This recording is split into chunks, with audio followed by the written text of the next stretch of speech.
We back. We back at y'all again. And what do we got for you? A disclaimer.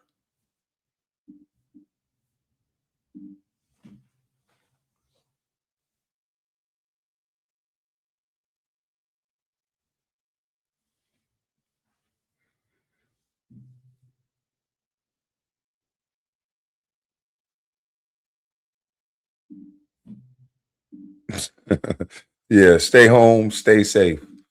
All right. Now,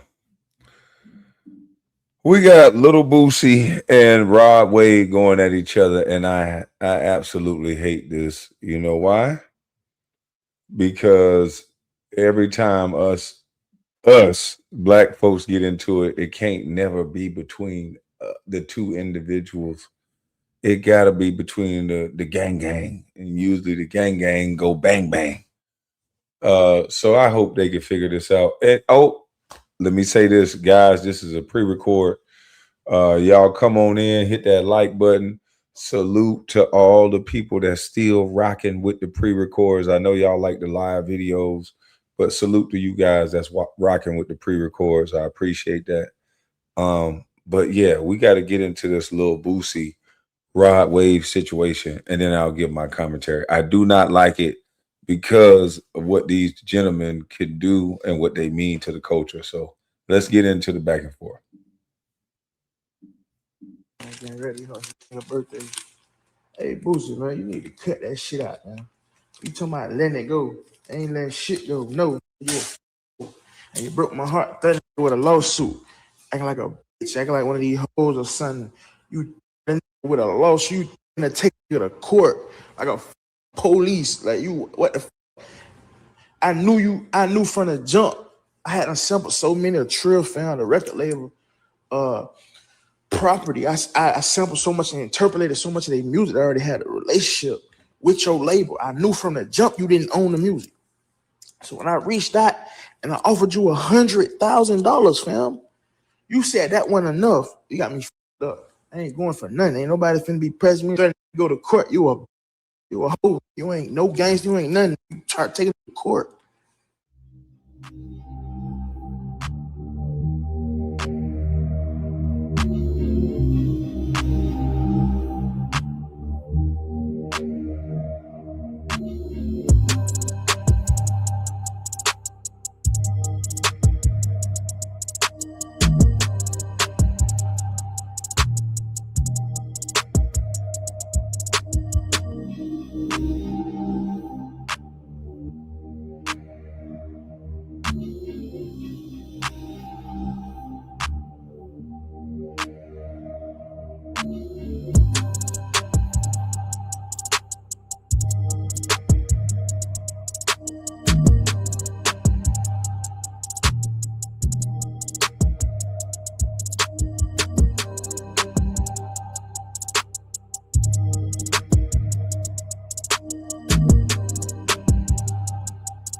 That's crazy. So Rod Wave, stop playing victim. That was your 4 or 5 times doing what you did to my records. Now you saying you was showing love, and what you looked up wasn't real. You wouldn't have never did that to another artist, but you did that to me because you know I'm a real N word. And showing love would have been popping me off when I asked you to. Showing love would have been popping me off this one time for all the times you did it before. Showing love would have been reaching out to work with me after you did this the first couple of times. Showing love would have been popping me off when you found out. Comment, and Let subscribe. me pause that. Let me go back to the screen. Where are we at? Where are we at, guys? Because I'm sitting here like, wait a minute, that's all it is? It's just word. It says showing love would have been popping me off when you found out I didn't own the song, just some crumbs of the publishing. So man, that's a deeper conversation. You know what I mean? This is about owning your stuff. Now I can't tell Boosie what the price his song out at, but if somebody offered me 100 bands for my intellectual property just to sample it, I'm probably gonna say hell to the yes. That's just me. But like I said, I can't tell Boosie what the price is stuff out at. But look at where we are. That could have been worked out. Take the 100 bands. From Boosie's perspective, he didn't want to take the 100 bands because that's not enough. Boosie said Rod Wave sampled his stuff 4 or 5 other times. But Rod Wave's point of view is that, hey, you don't own the stuff anyway. I can give the money to whoever own it for real. I've worked with the people who actually own the song, but I just look up to you, so I offered you 100 bands. So that's one way to look at it. Like, you can't count how many times I used it because you don't own it. You just a dude that I looked up to that you didn't do the business the right way. You don't own it no more. But Boosie is saying, no, if you're a real one, you still look out for me, regardless of the business. And I think Rod Wave is just more on the business side of things. Like, look, I'll send you this 100 just on GP because I rock with you, but I already did my due diligence, and my due diligence said you don't own this record. But hey, that's just what I'm thinking. And that's what Boosie just admitted to. He said, once you found out I didn't own the song, just some crumbs of the publishing. If I would have did that multiple times, and I looked up to the artist and my sack was straight, I would have blessed him. That's what real N-words do. No, you'd rather give it to them blanks and give me nothing. And still, well, no, Boosie, he gave them something, but he was willing to give you 100. So you can't say he was willing to give you nothing now. But hey, Boosie looked at that as nothing. And I still ain't sue you, N-word. Stop playing victim and let's go. I let it go. You should have done the same. You should do the same.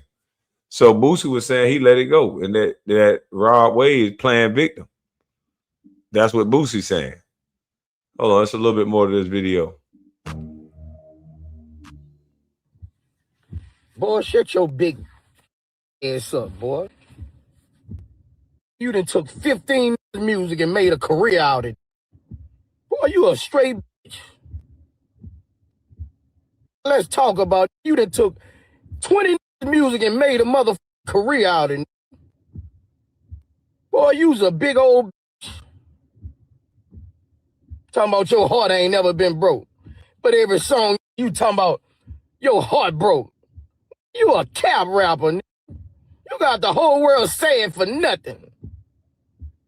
Shut your ass up, clown. Talking about you looked up to. What the f you looking up to? And you ain't never done nothing like these. Boy, you a bitch.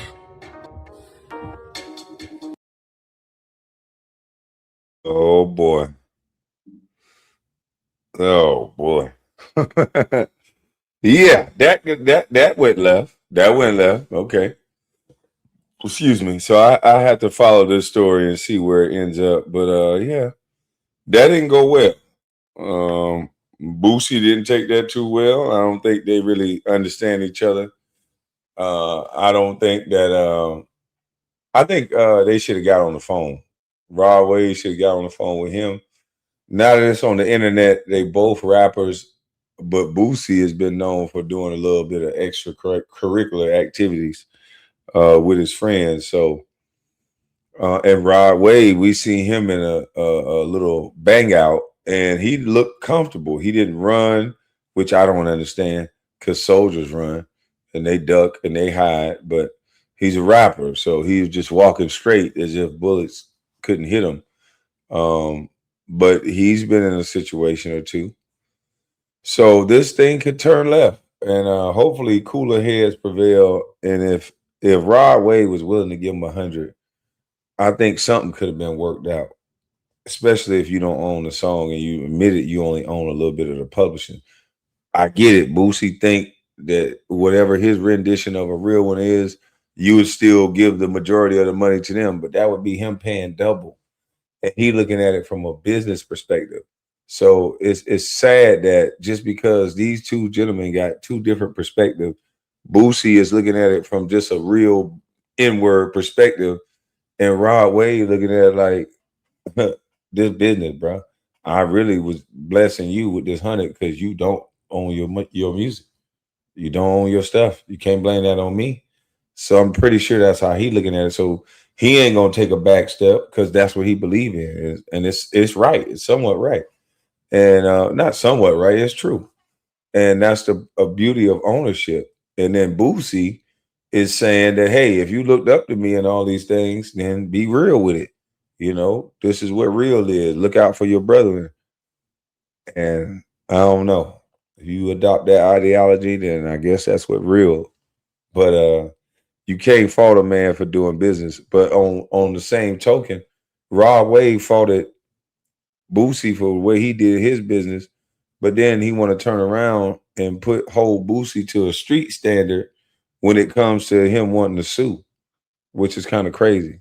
But hey, I'm just glad I'm a sidewalk brother. I ain't no street one. I ain't got to worry about all that.